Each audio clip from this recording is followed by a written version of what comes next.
Bem-vindos ao Rede Poderosa, eu sou Patrícia Quartarolo e estou aqui com Caio Lima. E aí, Pati? Mais um livraço da nossa listinha de 2022. Apenas acertos. Puta merda, é muito chato acertar tanto.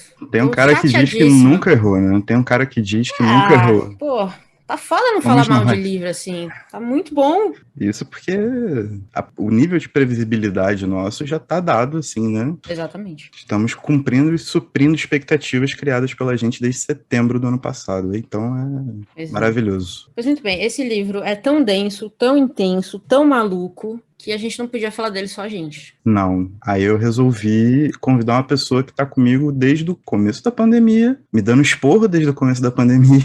Em alemão. Em alemão.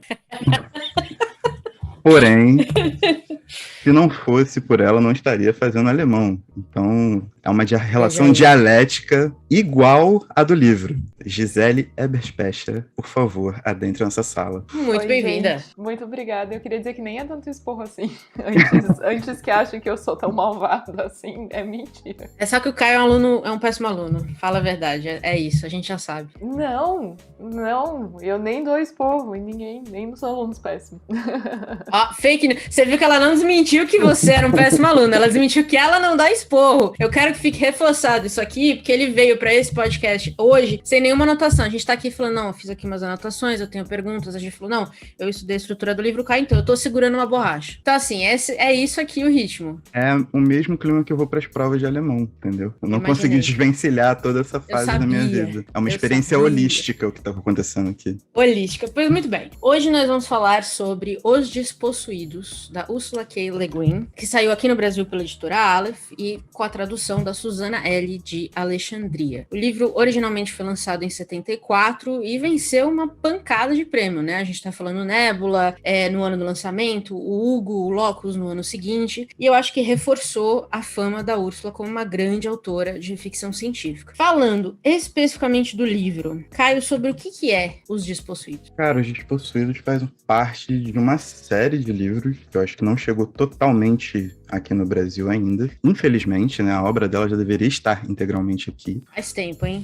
Sim, conta a história de um jovem cientista, o Chivek, que desenvolve uma teoria da simultaneidade revolucionária, e ele é de origem Anarri. Anarris é um país formado a partir de um satélite de Urras, depois de uma revolução e tudo mais, né? A gente vai entrar um pouco mais fundo nisso durante o episódio. E ele resolve se desvencilhar da sua República de Anarris e ir para Urras pedir ou tentar criar algum tipo de contribuição mútua entre ciência, acreditando que a força da sua ideia, né, de toda a sua teoria, também esteja baseada em questões éticas bastante prementes e impossíveis de serem desvencilhadas. E chegando lá, olha no que deu. Pois muito bem. Obrigada. Vamos começar então, antes da gente entrar nas questões políticas, que eu acho que é o grande foco do livro, falar um pouquinho da estrutura e da experiência de leitura. Eu queria fazer isso logo no começo, para quem impacientemente quer ouvir esse podcast, mas não sabe se vai ler o livro ou não, começou e parou. Como eu comentei com vocês antes, eu tive algumas pessoas no Instagram que me falaram que tiveram muita dificuldade em ler o livro, porque ele não é um livro clássico de ficção científica, né? Eu mesma gosto do rocambole, da porradaria, eu adoro. E não tem muito disso aqui não é para isso que ela escreveu esse livro. Então eu queria começar perguntando para vocês, o que vocês acharam da estrutura do livro, que vai e volta, né, no passado e no futuro, e da experiência de leitura? Eu queria começar hoje, normalmente essa é uma pergunta que a gente deixa pro final, mas eu queria começar com isso hoje. Gi, começar com você. Já ouvi muito do Caio hoje. Então, eu já tinha lido da Úrsula A Mão Esquerda da Escuridão, que na época não foi um livro com o qual eu me dei muito bem. Eu acho que porque eu esperava mais do livro do que, enfim, foi uma leitura um pouco macarrônica, assim, um pouco confusa pra mim. Por outro lado, eu gosto muito de um conto dela chamado Aqueles que se Afastam de Homela. É um conto maravilhoso e eu já usei com muitos alunos em muitos contextos também. E é um E sempre foi uma coisa, assim, muito ambígua que eu tinha com a Úrsula por causa disso, né? De gostar tanto de uma parte e não gostar tanto de outra. Então, quando eu cheguei nesse livro aqui, assim, eu não sabia muito o que esperar, mas quando o Caio me mandou a lista de vocês e perguntou se eu queria ler alguma coisa pra participar e tal, eu pensei, bom, eu já tenho esse livro e eu já preciso, né? Eu preciso entender essa mulher, assim, minha relação com ela. Então, foi por isso, inclusive, que eu escolhi participar desse episódio em especial. E pra mim foi uma leitura muito tranquila, assim, ele começou um pouco mais calmo e quando eu cheguei, sei lá na página 80 para 100, ele deu uma engrenada e foi muito rápido, assim, para mim. E então, eu diria que para mim foi tranquilo, mas eu acho que quem vai com essa expectativa de que ficção científica é Star Wars, né, que foi o exemplo que você tinha dado no começo, inclusive, Paty, é um livro muito diferente disso, né? Tanto que ele talvez entre mais no que a gente entende como ficção especulativa, talvez mais do que a ficção científica, né? A ficção especulativa é toda aquela que sai do nosso âmbito da realidade, de uma oposição a uma literatura mais realista, e vai especular coisas. Então a fantasia tá dentro da ficção especulativa, a ficção científica tá dentro disso também, mas quando a gente pensa em ficção científica, a gente normalmente tá pensando numa ficção que se baseia em alguma invenção científica e o que isso vai levar adiante, né? E não é exatamente o que ela tá fazendo aqui, porque ela, apesar de ter esses novos mundos, novos universos, a gente tem um livro que é muito mais social, né? É um livro político social. Aqui na orelha da minha edição tem um comentário muito legal que determina a Úrsula como uma antropóloga de culturas que nunca existiram. E é mais ou menos isso que ela tá fazendo, né? É quase uma antropologia. Sabe que eu vi uma entrevista dela em que perguntaram assim: você prefere escrever esses mundos que não existem? Porque ela também escreve não ficção, né? Ela escreveu vários ensaios, ela é uma constante analisadora, vamos colocar assim, da sociedade como um todo. E ela falou assim: olha, escrever ficção é um grande exercício de imaginação mesmo, porque eu tô escrevendo real, eu tô escrevendo que já tá aqui. Aí ela falou assim: chega a ser até chato. Ela brincou com a galera, porque. E mesmo aqui, eu acho, ela tem um exercício de um grande. Eu vi hoje um vídeo inclusive falando da mão esquerda da escuridão, que eu tive a mesma experiência que você, Gi. E aí eu vi o vídeo hoje da Tempero Drag, eu não sei se você já viu.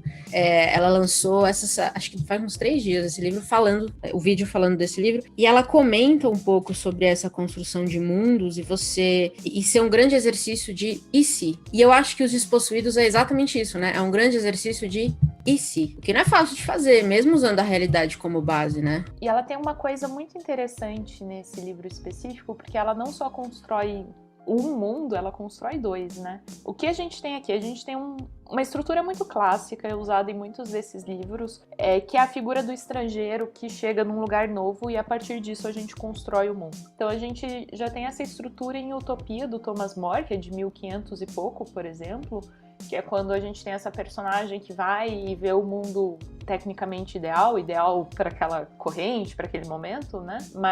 E vai descrever isso. Então é mais ou menos essa ideia que a gente tem aqui, né? É o começo de Harry Potter, né? O Harry Potter no armário, daí ele descobre o mundo. E essas narrativas às vezes são em primeira pessoa, às vezes são em terceira, pela perspectiva dessa pessoa estrangeira, né? E a gente tem aqui então o Shevek indo para esse novo mundo que ele não conhece. Só que ao mesmo tempo o mundo do qual ele tá vindo também é novo pra gente. Então ela tá fazendo a construção paralela de 2 mundos diferentes que coexistem, que interagem, mas que ficaram muito tempo desconectados, né? Quando a gente chega na narrativa, os 2 planetas estão há muitos anos sem se falar. E isso também cria essa ideia de planetas diferentes, porque um planeta é novo pro outro. E quando a gente tem essa estrutura, é que sempre que ele faz, a gente vai ter algum comentário sobre determinado planeta, a gente também tá tendo o contraponto do planeta anterior. Porque se ele se surpreende com determinada coisa, é porque no dele é diferente. Então a gente tá o tempo todo, todos os comentários, eles se referem aos 2 mundos, né? Tanto a Anarres quanto a Ulcas. E outra coisa que é muito interessante é que nunca fica claro pra gente quem que é a lua de quem, né? Quem que é o planeta e quem que é a lua. Tanto que dá pra gente pensar que eles são planetas mútuos, né? Porque assim, ideias físicas, eu fui pesquisar, gente, olha só. Uma lua, ela tem o centro de gravidade no outro planeta, então ela tá girando ao redor do outro planeta que gira ao redor do Sol. Quando a gente tem os 2 planetas mútuos, eles não têm o centro de gravidade um no outro, então um não é a lua do outro, o centro centro de gravidade está externo e eles giram ao redor desse centro de gravidade. Então eles giram juntos e giram ao redor da estrela em questão. E daí, mais ou menos, se você mora num planeta, o outro vai ser a Lua para você, porque é o satélite que você tá vendo, mas quando você tá no outro é o contrário também, né? E é mais ou menos isso que parece acontecer aqui. Então a gente tem o Urras, que é a origem, né? O planeta que deu origem a tudo, é onde tinha a população. E a Narris, que é essa colônia anarquista das pessoas dissidentes que foram e desde então eles não tiveram esse contato, né? Então quando o Chevek vai, ele é o primeiro em muito tempo aí, e criar esse contato, ele está construindo os dois mundos. E isso se intensifica muito quando a gente tem a intercalação dos capítulos, porque a gente tem um capítulo do presente, dele indo para Urras e tendo essas descobertas e criando esse novo momento da vida dele, intercalados com a história dele numa forma mais cronológica, de criança para adulto em Anarres. Então quando a gente chega no fim do livro, nos capítulos de Anarres, a gente volta e lê os de Urras, basicamente é isso, né? A estrutura é intercalada nesse sentido. E é muito legal porque ao mesmo tempo que a gente tem uma construção paralela dos dois mundos, a gente vai entendendo um pouco da vida dele nessa colônia anarquista, nessa colônia comunista e tal, a gente também vai entendendo da onde veio o Urras e a sociedade que criou essa dissidência, né? Então, quando a gente vai construindo isso tudo de forma paralela, é muito interessante porque a gente vai criando esses polos e a gente tem ao mesmo tempo os polos físicos, geográficos da formação desses dois planetas, ao mesmo tempo que a gente tem esses polos políticos, polos científicos. Enfim, o livro todo vai se construindo nessas polaridades, né? E é muito interessante a gente ver como ela vai usar essa estrutura dos capítulos intercalados justamente para dar uma intensificada nessa questão, né? Lendo, né, dentro da meu parco conhecimento, eu cheguei a Úrsula através de indicações, principalmente do Bolanho, que fala muito, repete muito o nome da Úrsula dos livros dele, César Aira, assim, referências que eu cito aqui quase todo mês em algum BO da vida.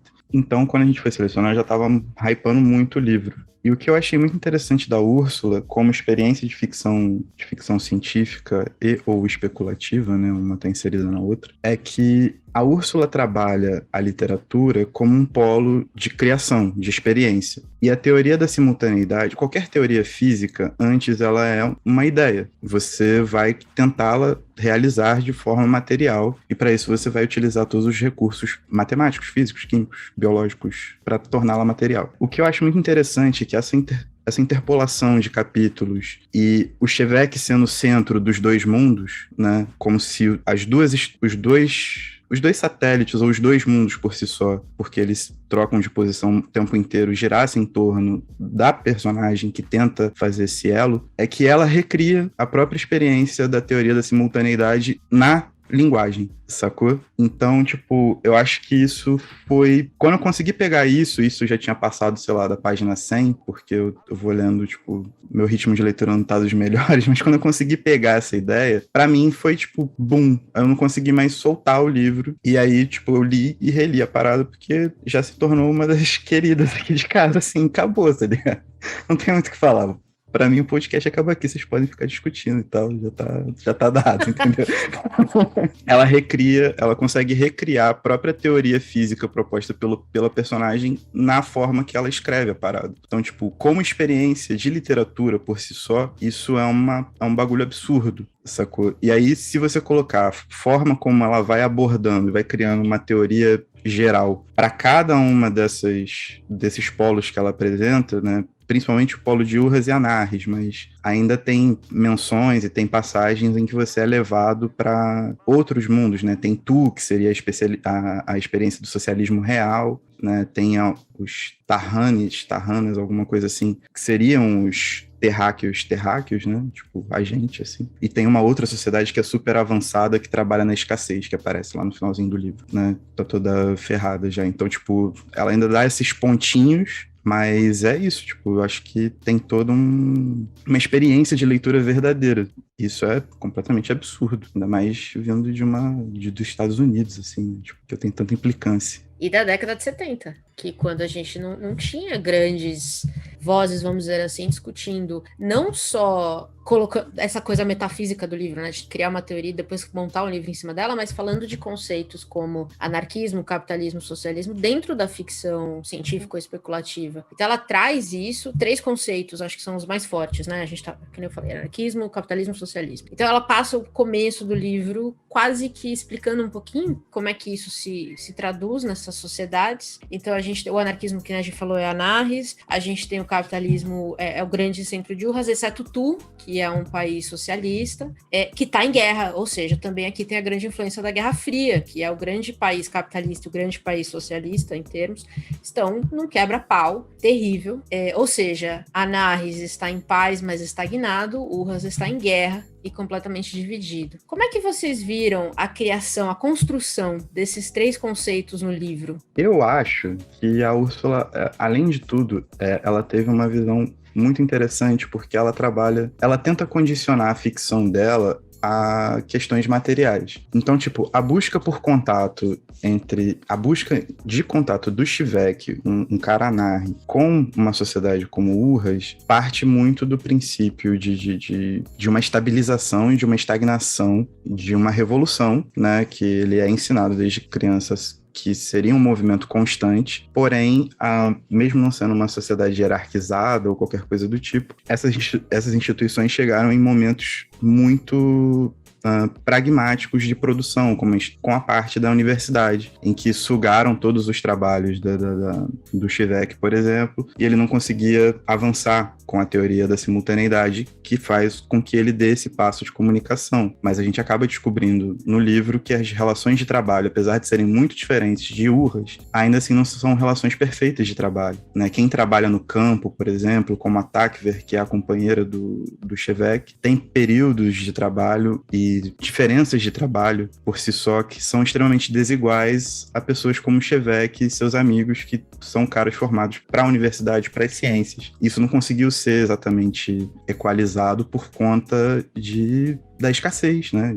Anarres é um país que tem dificuldade para produzir comida, conhecimento, tecnologia e várias paradas. Então, o exemplo de Anarres, para mim, acaba colocando essa questão utópica de um país regido por um novo regime dentro de uma base material muito forte, né? A gente está falando de especulação, mas ela consegue integrar esses elementos comuns à organização social de uma maneira muito material muito sólida, que faz com que a gente pense em como essas questões todas se desenvolvem, né? Então, em Urras, quando ela fala sobre o capitalismo predatório, questões de gênero que são muito fortes quando ela vai para Urras, e aí sim faz o paralelo, tudo isso tem uma base muito sólida de jogo, de estruturação, de tempo também, que demora para as coisas se acertarem, e às vezes, depois de 170 anos de revolução, você não conseguiu acertar essas coisas que pareciam tão no horizonte. Então, para mim, a Úrsula é exemplar em criar e entregar alternativas, visões alternativas dentro da ficção dela, sem tirar as dificuldades de aplicabilidade de qualquer nova alternativa, sacou? Toda organização social tem suas questões e ela trata delas, assim, tipo, é bem ontológico, na real. Bem ontológico a construção disso tudo. Uma coisa que eu acho legal de pensar, eu acho que o Caio entrou um pouco nisso, é que em Anarres a vida é artificial, né? A vida não surgiu lá. Se eu não me engano, tem uma plantinha, né, que existe, um tipo de arbusto que é nativo de lá. Então a vida toda é muito difícil porque ela é forçada naquele ambiente, né? Não é um ambiente onde a vida de fato surgiu, né? E isso cria um sistema de vida muito pesado, tanto que o planeta começa a ser utilizado com fins de mineração, né? De exploração do planeta anterior, né? De Urras. E quando então a gente tem essas camadas, a gente pensa que assim, as pessoas podem trabalhar se elas quiserem, se elas não quiserem, elas não trabalham. A gente tem pessoas que cozinham, então você vai ter comida, só que você vai ter a quantidade de comida que você conseguiu produzir como sociedade. Então, se você tem muita gente dedicada, você vai ter mais comida na hora de cozinhar. Se você tem menos gente dedicada a isso, você vai ter menos comida na hora de comer, né? Para todo mundo. E acho que a gente pode talvez dizer que esse aspecto é comunista, porque os bens são de todos, né? Então, assim, não é que eu comprei ou essa coisa é minha, não. Esse livro existe, eu vou ficar com ele enquanto eu uso esse livro, depois eu passo esse livro adiante para a próxima pessoa que quiser ler. Esse livro é da sociedade, não tem essa ideia de posse privada, né? E é muito legal quando a gente começa a ver esses capítulos alternados, que, por exemplo, ele vai ter um mordomo, né? Ele vai ter um quarto só dele, com um mordomo quando ele vai para Urras, né? Quando ele é recebido com toda a pompa, lá. E ele vai para lá em busca de uma certa liberdade de pesquisa que ele não encontra em Anarres, porque ele tem essa ideia de uma teoria diferente, que não se encaixa bem no que as pessoas estão fazendo. E ele chega nesses entraves burocráticos, institucionais, que em tese não deveriam existir na sociedade dele. E é interessante porque é muito velado, mas a gente percebe que existe esse poder da academia. Existem certas pessoas ali que são uma espécie de gatekeepers do que se pode fazer, do que não se pode fazer. Eles estão guardando esse poder e eles não liberam esse poder para ele, né? Então ele até pode, assim, existir, ele até pode, mas sem apoio nenhum, né?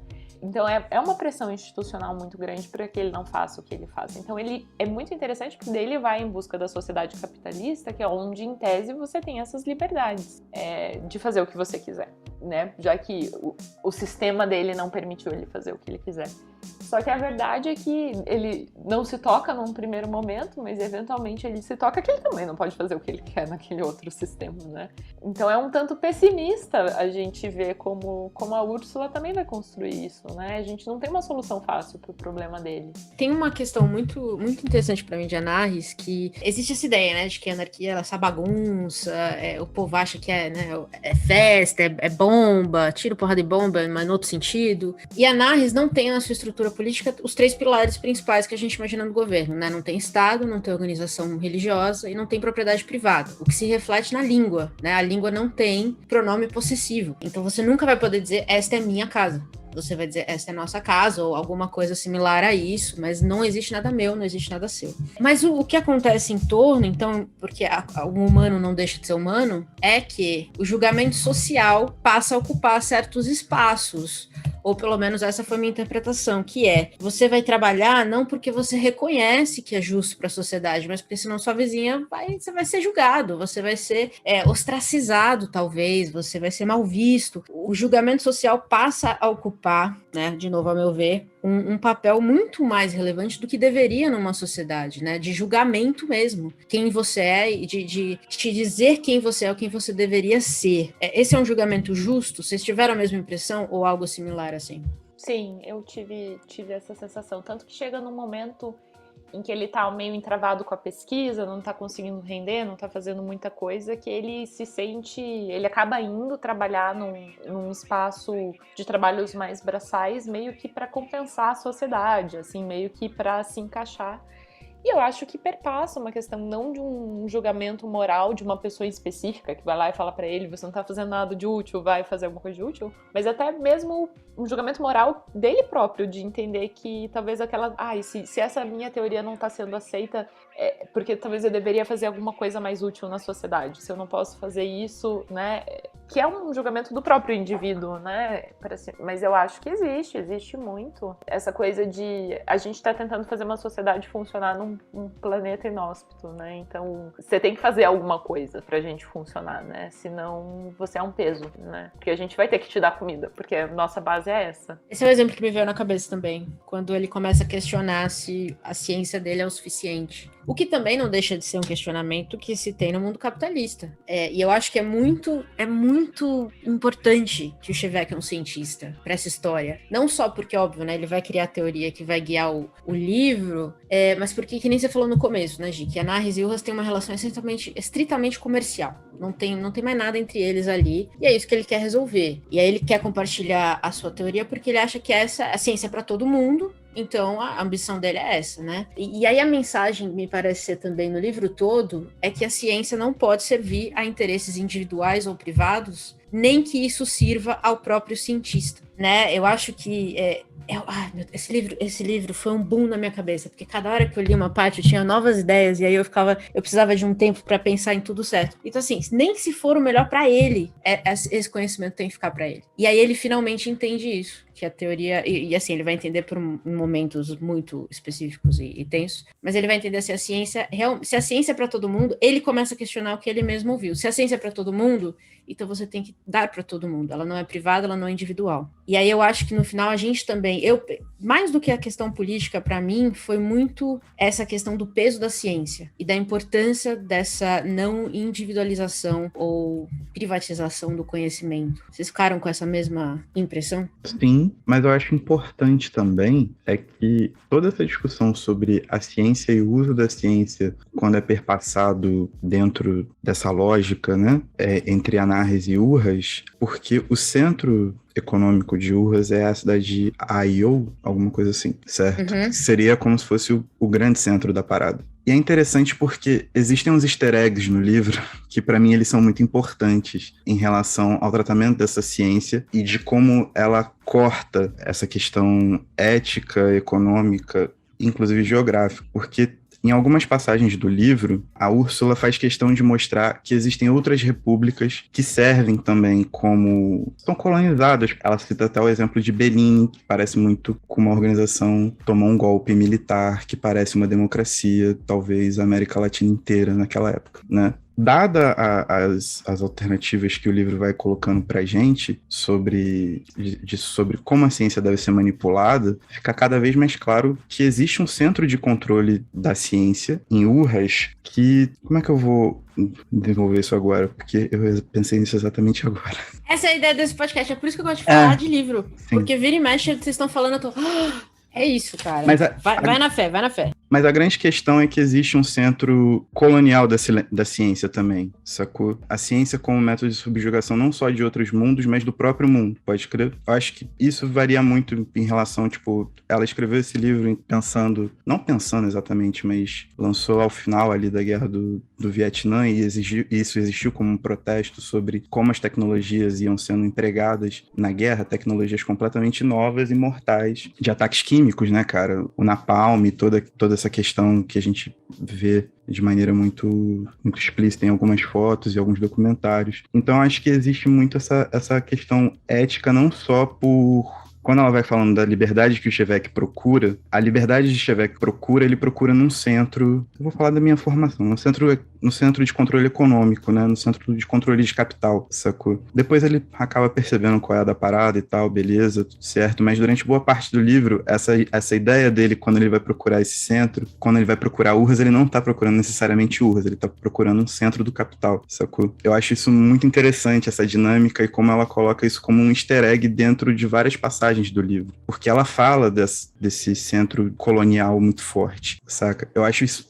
pô, sei lá, essa mulher é muito doida, mano, como é que ela colocou isso em 300 páginas? É bizarro. Mas eu fiquei pensando muito nessa relação, tipo, ela não deixou em nenhum momento de olhar para as estruturas de maneira muito profunda. Então não é um mundo contra o outro, ou países que escolhem outra forma de organização social. São países de mesma organização social que vão se tomando conta um do outro, né? Vão ocupando o outro de maneira extensiva até sugar o máximo que puder, que é justamente o que o capitalismo faz, né? Eu acho muito legal porque a ideia em Anarres ele tem até a liberdade para fazer o que ele quiser, mas ele não tem apoio institucional e ele tem essa coisa do julgamento moral acontecendo em relação à pesquisa dele, né? E em Urras ele tem a estrutura, se ele quiser, mas ele não tem a liberdade de fazer exatamente o que ele quer, não tem a liberdade de compartilhar e tratar daquilo do jeito que ele quer. Então também nisso são polos, né? Diferentes. Eu vou fazer uma voltinha, mas eu juro que eu volto pro livro, porque eu tinha aqui em casa um livro e quando eu terminei de ler o livro da Úrsula, eu fiquei pensando nesse livro e eu fui direto para ele. É um livrinho muito pequeno, chama A Matemática é Política, de uma pessoa chamada Chiara Valerio. Ela é uma escritora italiana e é doutora em cálculo das probabilidades pela Universidade de Nápoles. Esse livrinho foi publicado pela Aimee, com tradução do Vinícius Nicastro Onesco. E ele é um ensaio E me parece que é um ensaio que ela escreve ali na época de Covid, porque ela está fazendo uma defesa da matemática como ato político. E ela não deixa isso assim tão explícito, mas me parece muito esse contexto em que a ciência está sendo desacreditada e as coisas, os números estão sendo desacreditados. E ela está fazendo uma coisa, um relato bastante pessoal em defesa um pouco disso. E ela não chega a nenhuma grande conclusão. Eu acho que é um ensaio bem desses de momento, assim, que faz sentido na hora que é publicado.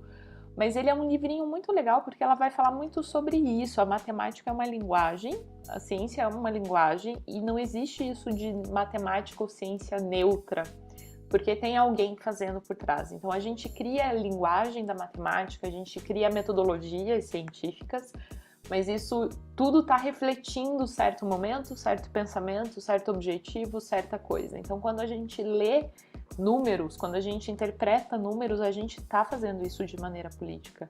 A própria maneira de que pesquisa você faz, que números você traz, enfim, tudo isso perpassa decisões que são políticas também.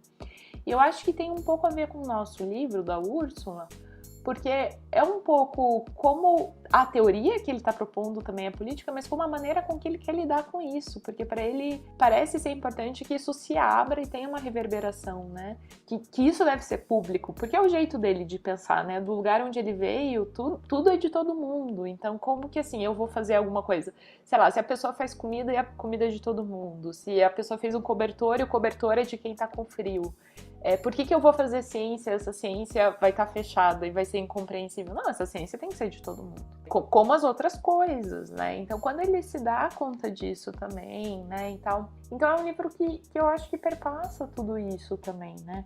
E vamos pensar, na época da Guerra Fria, a gente tem toda a ciência da bomba, né? E dos cientistas que elaboraram a bomba tendo que ir para outros lugares, porque eles não eram mais aceitos na Europa, na Alemanha.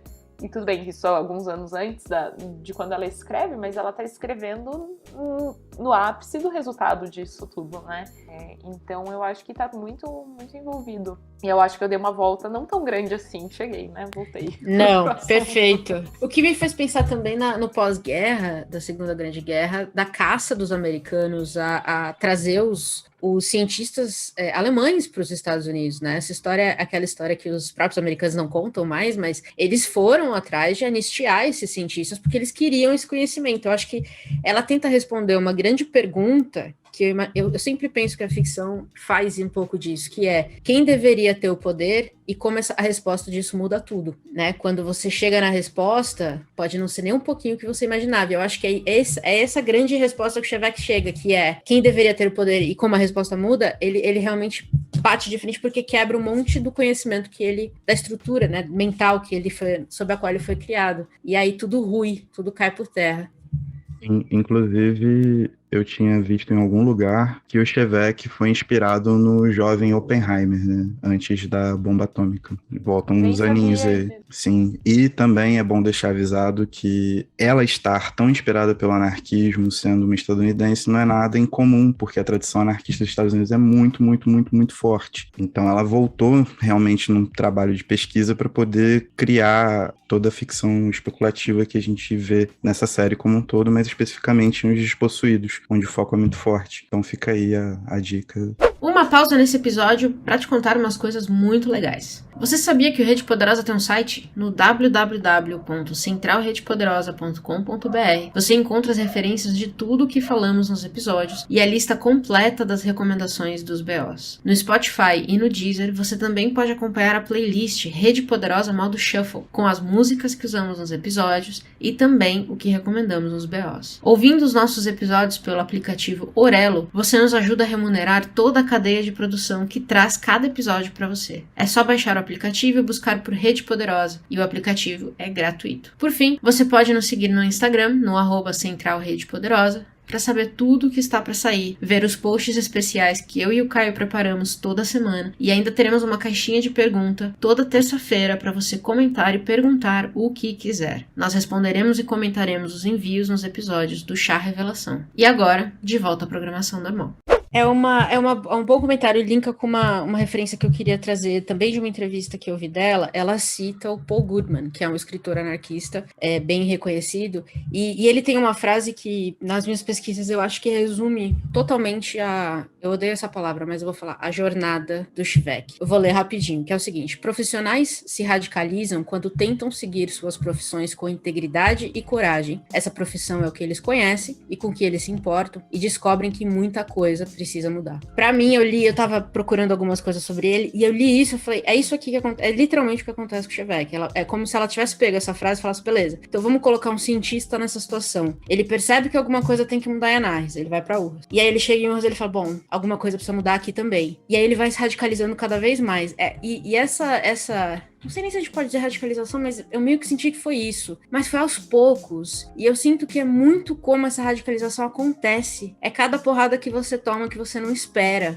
né? Quando você tá perseguindo uma verdade que pra você é a sua verdade. E cada parede que você encontra, você vai ficando mais puto. Eu vou usar essa palavra. Eu não sou muito né? O conceito intelectual pra mim é esse. O Shevek ficou puto. Basicamente é isso. Eu vou resumir o livro assim. Ele ficou pé da vida. Ele falou, pô, não me deixe fazer nada do que eu quero fazer. Eu sou mais inteligente que meu mundo aqui. Entendeu? O povo quer assinar as minhas pesquisas, que é isso que acontece, né? Roubam parte da pesquisa dele, descaradamente, e eu não consigo fazer nada. Então, assim, a radicalização dele, pra mim, é uma radicalização de uma pessoa que começa com boas intenções e termina puto com tudo. É justo? Ou eu coloquei no Shevek muita coisa pessoal? Colocou porque é exatamente isso que fazem com o nosso podcast desde 2018. A gente vem aqui, fala as paradas, inova, entendeu? E no final a gente fica o quê? Fica puto. Mas eu acho que ele fica puto mais de uma vez, porque ele fica puto, daí ele tenta achar uma solução e ele fica puto de novo, né? Porque não leva a nada a tentativa de solução dele, né? Não. E aí o que ele começa a ver é o resultado, é o que tentaram esconder, né? Que aí eu acho que foi quando o livro, pra mim, ganhou um fôlego diferente ainda. Foi quando ele tem aquela conversa com o mendigo na rua. Que o mendigo tá claramente pedindo dinheiro, ele não entende, porque na cabeça dele isso não existe. E quando ele entende, o mundo cai. É muito louco, assim, ver alguém... É muito triste, na verdade, né? Ver alguém perder as suas bases, assim. Eu senti muita tristeza pelo Shevek, na verdade, porque é muito bonito alguém que tem uma ideologia tão limpa e tão sincera. E é muito triste você ver alguém perder isso. E eu acho que ela escancarou isso pra gente. Ela falou, o que acontece com quem quer ser ideologista sincero nesse mundo é isso. O mundo vai quebrar você. No fim, eu achei um livro muito triste. Essa é a real. Muito triste. Eu acho que é um livro muito pessimista, porque a solução dela pra Guerra Fria, basicamente, é nada presta. Nada, nenhum tá dando certo. Nenhum. Pronto. Assim, assim, vocês estão lutando pra ver quem ganha? Eu tô dizendo, nenhum deu certo. Eu acho também que fica muito triste porque a gente cria expectativa em cima, né? Tipo, existe uma questão dela de ser uma ficção científica. E a jornada do Shevek, de mal ou bem, também tipo, se encaminha como se fosse uma jornada do herói. Por várias vezes ele vai sendo frustrado. Talvez pela bagagem que a gente tem de leituras assim, a frustração bate também pela forma como ela lida com isso, porque ela simplesmente acaba com a jornada do herói do Shevek, né? Tipo, só ele desolado e é isso, puto. Ela tem uma frase muito boa que também eu acho que explica bastante desse pessimismo, que é nessa mesma entrevista que eu vou deixar lá o link para quem quiser assistir. É uma entrevista de 1h30 que ela deu numa universidade pública dos Estados Unidos, que o cara pergunta assim, a tecnologia vai nos salvar, né, olhando o mundo agora? E ela fala assim, nos salvar do quê? Dos problemas que a própria tecnologia criou? Ela fala assim, o cara com a maior arma sempre vai vencer. E o que isso resolveu até agora? E aí você fica, só com isso aqui é o quê? 1 minuto de conversa, você fica, puta que pariu. Porque é real. Ela vê o mundo de uma forma muito realista. E realmente assim, não tem resposta. O que resolveu? Eu acho interessante porque isso, de uma certa forma, talvez uma saída vendo alguns textos, algumas coisas, colabora para uma visão um pouco mais isolacionista de novas formas de tentar organizar a sociedade. Porque você primeiro tem que conseguir lidar com suas contradições internas para você poder conseguir avançar com o que seria a revolução contínua de Anarres, né, e que o próprio Shevek acredita. A grande questão é que essas contradições internas dependem de uma série de fatores, mano. Depois de 170 anos da fundação de Anarres, você não tinha soluções para várias paradas, porque o modo de produção ainda se baseia sobremaneira em todos os modelos que a gente conhece hoje, como o consumo de bens naturais, né? O consumo da natureza, e a Narnia não tem natureza. Como é que você vai produzir comida? Como é que você vai ter água suficiente para todo mundo? Como é que você vai, sacou, produzir energia? Pode crer? De uma forma ou de outra, ela apela, entre aspas, né? Saindo um pouco do livro em si, indo mais para outras paradas que eu acompanhei dela, para uma questão mais isolacionista, para tentar organizar de dentro para fora. O problema todo é que, às vezes, essas soluções internas, elas acabam não conseguindo se desenvolver por questões maiores do que a própria organização social, né? Questões de natureza mesmo. Então, é sempre assim, quando a gente pensa em questões de revolução e, tipo, normalmente tudo muito bonito, ainda mais hoje com os filtros que tem para você colocar na sua foto de perfil das redes sociais e tal. Mas a questão é que é um trabalho constante. O que eu acho louvável da Úrsula é que ela não arreda o pé de dizer, não sei, mas isso aqui tá uma merda, sacou? Exatamente. Resumindo o livro. Tanto que ele fica meio sem solução, né? Eu achei muito legal, Caio, isso que você falou da questão da exploração da natureza, né? Porque, então, como a gente tem um país de vida artificial, a gente também não tem essas coisas que, em geral, levam a vida, a água, enfim, qualidade, essas paradas todas, né? E daí, quando a gente pensa, se a gente está tentando pensar nisso como uma leitura de mundo, de Guerra Fria e não sei o quê, a gente também está pensando um pouco como os grandes países envolvidos nesses conflitos são os países que exploraram outros, que construíram sua riqueza por base da exploração, seja mais mercantilista, imperialista, enfim, ou a capitalista dos Estados Unidos, né, que não teve escravidão, vai construir sua riqueza depois, mas que produz iPhone na China. Enfim, a gente vai ter várias camadas, vários momentos, vários formatos dessa exploração, mas todos esses países envolvidos nesses conflitos são os que têm a exploração. E justamente esse lugar, que é a Narris, que vai gerar essa pessoa com essa visão de mundo tão bonita, tão ingênua, né, que a parte comentou antes e tal, é justamente o lugar que não tem essa exploração naturalmente, porque você não tem o que explorar. Tanto que ele não consegue existir de forma completamente independente, porque eles ainda dependem de urras para algumas coisas. Eles ainda fazem trocas comerciais, porque eles exportam principalmente minérios. Confirma? Confirma. Principalmente minérios em troca de alguns produtos específicos que eles não conseguem produzir, né?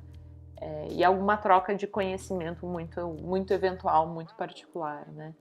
Então é interessante pensar que justamente esse lugar que produz essa pessoa com esse tipo de pensamento tão comum, tão assim, comum de pôr em comum, né, de pôr em comunidade, né, talvez seja melhor, de compartilhar as coisas, é justamente o país que não tem essa exploração da natureza como base da sociedade, porque você não tem uma natureza para explorar, né? E para onde ele volta, né? Ele vê tudo, ele viu tudo de ruim. Falou, beleza, ruim por ruim, eu vou voltar porque eu conheço. É igual família, né, cara? Aqui, uma coisa que eu tava pensando muito enquanto a gente tava falando da Lua, quero voltar rapidinho para perguntar uma coisa para vocês. A gente tá falando aqui, então, de alguns conceitos políticos que existem até hoje, obviamente, alguns com mais força do que outros. Capitalismo, obviamente, comunismo ainda se discute muito. Vocês acham que essa questão de não sabermos quem é a Lua de quem tem a ver com essa coisa que nem a política brasileira e o fantasma do comunismo, que um precisa do outro para dar aquela animada de vez em quando? Eu vou puxar uma coisa que o Caio falou do movimento anarquista nos Estados Unidos. Os Estados Unidos, como uma das nossas sociedades ápices do capitalismo, sendo tão extremo nisso, vai puxar uma reação contrária tão grande quanto, né? Então eu acho que esses movimentos são muito típicos, né? Você ter essa resposta, né, tão extrema quanto sempre. E daí pensar, né, talvez não é que um gira ao redor do outro, mas é que eles giram ao redor de uma coisa, né? Então eles estão quase que correndo atrás um do outro, basicamente, né? Se a gente, em termos nada apurados, em termos físicos, mas se a gente fosse ver esteticamente, seria um correndo atrás do outro. Eu acho que visualizar isso exatamente hoje, assim, né? Isso é uma análise minha tirada não sei de onde. Mas analisar isso hoje é muito mais difícil do que analisar como a Úrsula o fez, porque efetivamente você tinha essa questão das potências em oposição, né? blocos políticos completamente diferentes e que tinha toda essa tensão da Guerra Fria, era uma tensão bélica, geopolítica, financeira, etc, etc, etc. E hoje você já não tem mais isso, né? Tipo, o capital abraçou o mundo de sobremaneira, inclusive as experiências socialistas, principalmente a China, né? Que é um socialismo diferenciado dentro de bases maoístas, etc. Ela tá muito voltada ao mercado, se adaptou e hoje desponta como da grande potência, né, dentro de pouco tempo. E tem uma questão também, que, por exemplo, em um século as coisas mudaram muito. Então, tipo, hoje, o que seria considerado esquerda aqui no Brasil, esquerda radical, tipo, tá se unindo ao Alckmin, sacou? Radical. Exato. Então, tipo, o que é uma esquerda revolucionária hoje é uma parada que vem crescendo, você consegue acompanhar em redes sociais e tudo mais, que existe uma movimentação muito maior, porém é muito pequeno em questão de popularidade, de capilaridade mesmo. E foi uma redução que o próprio Estados Unidos começou entre os partidos democrata e republicano, quando você pega a figura, sei lá, do Biden, por exemplo, né, que é um velho gagá, pô. A questão é que você não precisa de uma oposição real, né? Você sugerir, a coisa que a Paty falou, o fantasma, né? Você sugere uma oposição e isso já é o suficiente. Essa que é a questão, eu acho, central, né? É porque hoje eles conseguiram suprimir pra gente ter um fantasma, mas é um fantasma em que, tipo assim, se a gente chegar aqui e falar assim, vive sua vida, seja feliz, isso já é quase você hastear uma bandeira comunista na sua janela, sacou? Tipo assim, a redução da parada foi muito acentuada.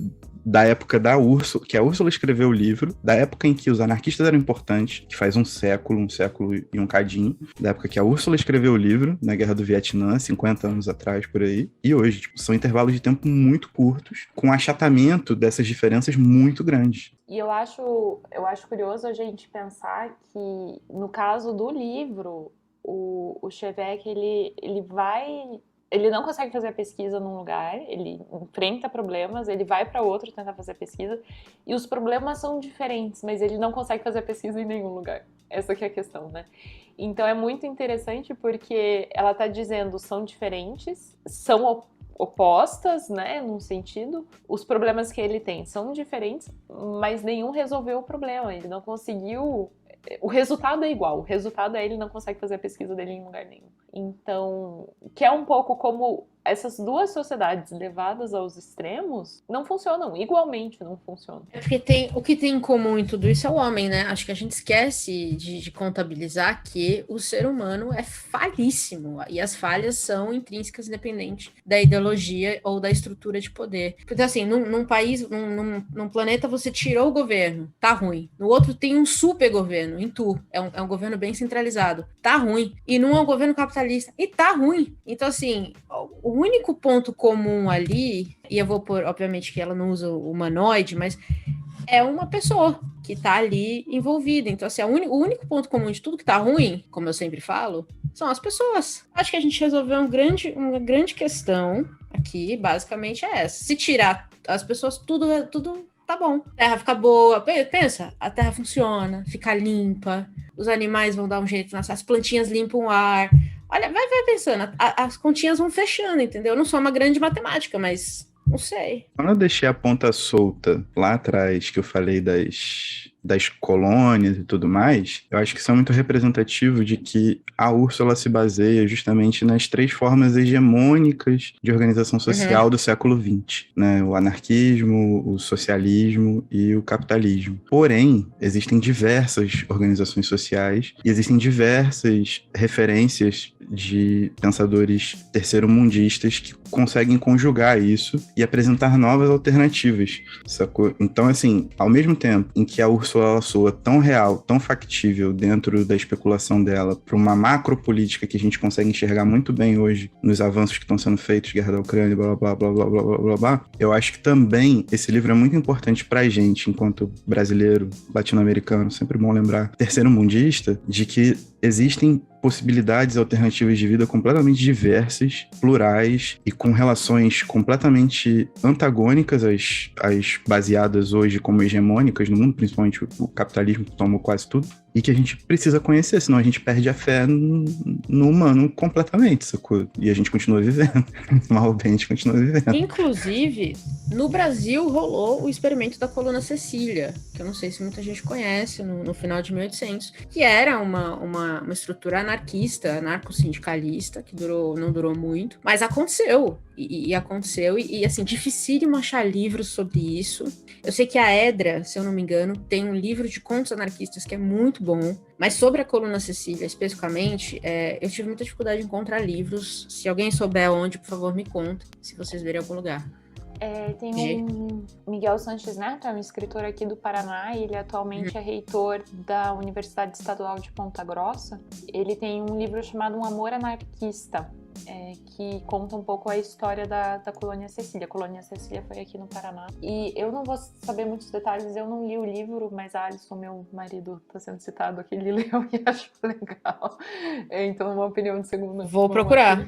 Mas, enfim, basicamente a gente tem, em março de 1890, um engenheiro e um médico veterinário. Não, ele é engenheiro e médico veterinário, a mesma pessoa.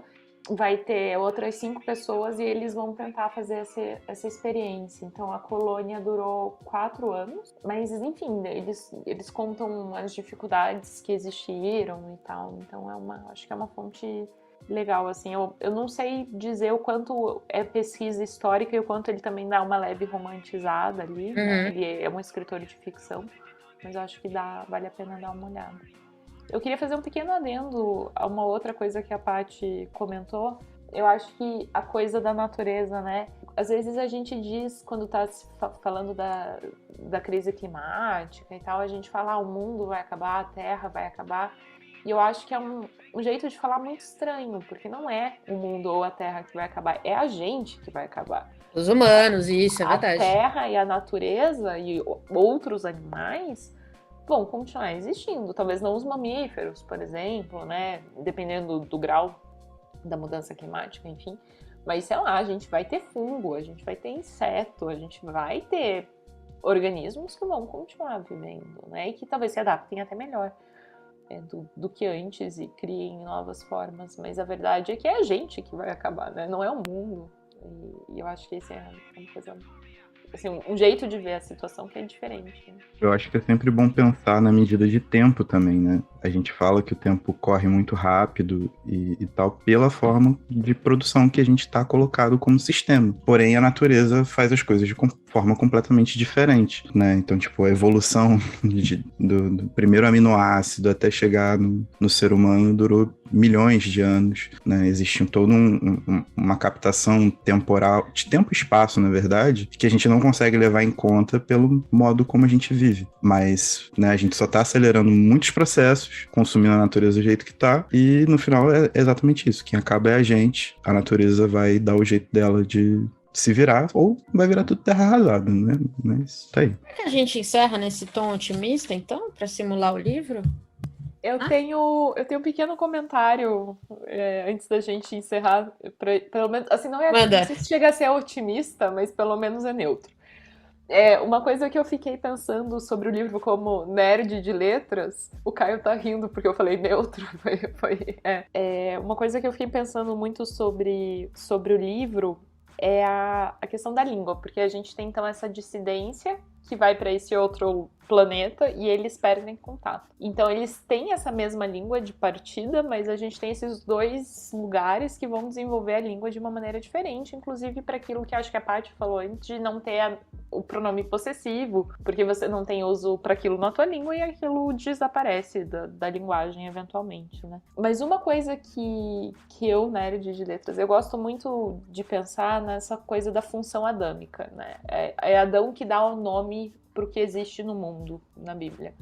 Então ele tem essa função de categorizar. Esse bicho tem uma trompa, então ele é um elefante, ele é diferente da girafa, que tem um pescoço comprido, por exemplo. Então ele que tá vendo o mundo e dizendo o que é diferente uma coisa da outra. Porque a gente pode pensar, sei lá, os dois têm uma coisa comprida, pescoço ou a trompa, mas podia ser a mesma coisa, porque eles têm uma coisa comprida. Então, essa coisa de categorizar as coisas e dar nome.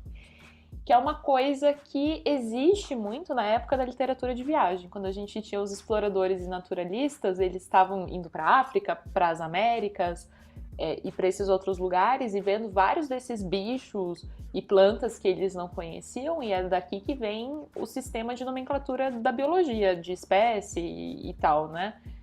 Vem dessa época, porque aí eles sentem necessidade de dar nome para essas coisas que eles estão encontrando no mundo, no sistema que eles usam para dar nome.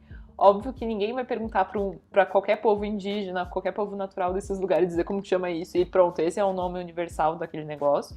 É o nome no sistema deles, que é uma ideia de posse. Eu tenho acesso ao conhecimento e eu que dou nome, e esse é o nome oficial, que é o nome que a gente usa até hoje, né? Então é uma espécie de nome oficial que perpassa todas as línguas. Então é uma força de dominação que entra na língua. E o que eu achei maravilhoso de Anarres é que eles não dão nome. É um programa que faz um sorteio ali de letras. Então eles não têm essa função, né? Eles não têm essa coisa de quem vai dar nome para as coisas. Eles não têm Adão, basicamente, né? Eles têm um sistema lá que dá um grupo aleatório e esse é teu nome e só você vai ter aquele nome porque a próxima combinação também vai ser aleatória. E eu achei muito interessante porque não é nem só não tem o pronome possessivo, mas antes disso eles também, no próprio ato de nomear, eles não vão ter essa função. Enfim, e daí o nome serve como uma espécie de CPF ou código de identificação porque só você tem aquele nome, né? Então remete imediatamente a você.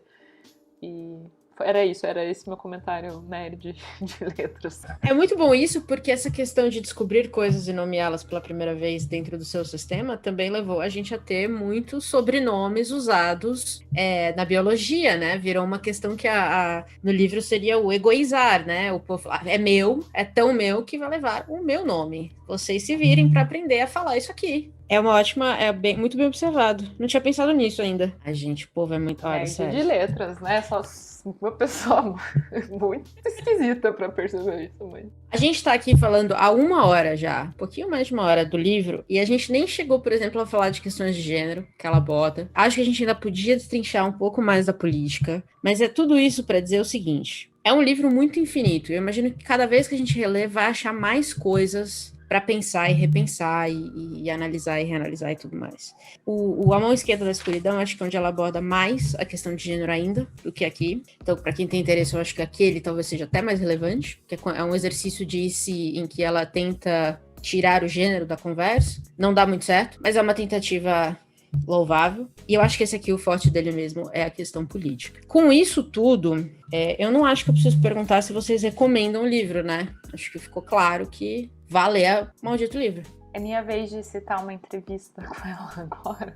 Uma entrevistadora pergunta para ela, né, como que é criar essas coisas sobre o futuro, sobre um provável futuro e tal. Ela falou, eu nunca tô falando sobre o futuro, eu tô sempre falando sobre o presente.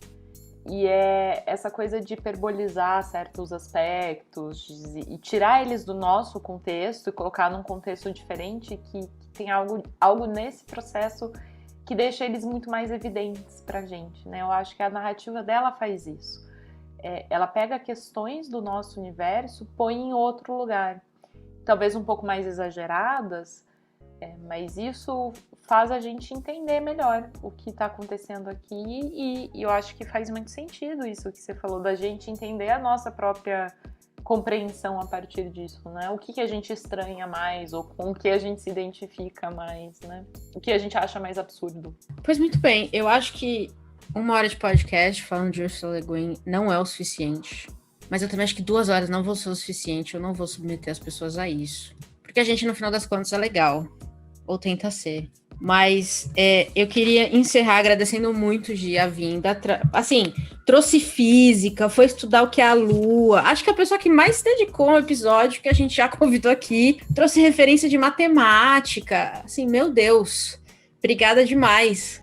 Imagina, gente. Foi um prazer. Eu faço dessas. Quando eu tô lendo, foi natural. Aí eu trouxe por isso... minha borracha, tá aqui ainda, tá? Isso, você trouxe a borracha. Não, mas por isso que vale recomendar demais o canal da Gi. Se você não conhece ainda, vai lá no YouTube, porque ela é super calminha, essa vozinha calma. Eu gosto de assistir a Gi quando eu preciso dar essa acalmada, sabe? No final do dia. Quem vê nem sabe que ela é uma professora de alemão super brava, mas vai lá no canal dela no YouTube. Tem muito vídeo bom, muita coisa boa, muita recomendação fora da caixinha do YouTube, que eu acho que é a parte mais legal. Então, obrigada, Gi, de novo, por vir compartilhar essa loucura aqui com a gente. Obrigada, gente. Obrigada a vocês pelo convite, porque eu acho que é o que você falou. A gente poderia falar horas e horas sobre o livro e vocês pelo menos permitiram que eu falasse 1 hora, então já foi ótimo. Vou falar muita coisa não, que eu tô devendo o exercício de casa, então acelera aí, Patrícia. Pois muito bem, Caio Lima. Temos um episódio. Temos o episódio. Pois muito bem. E tchau. Tchau. Tchau.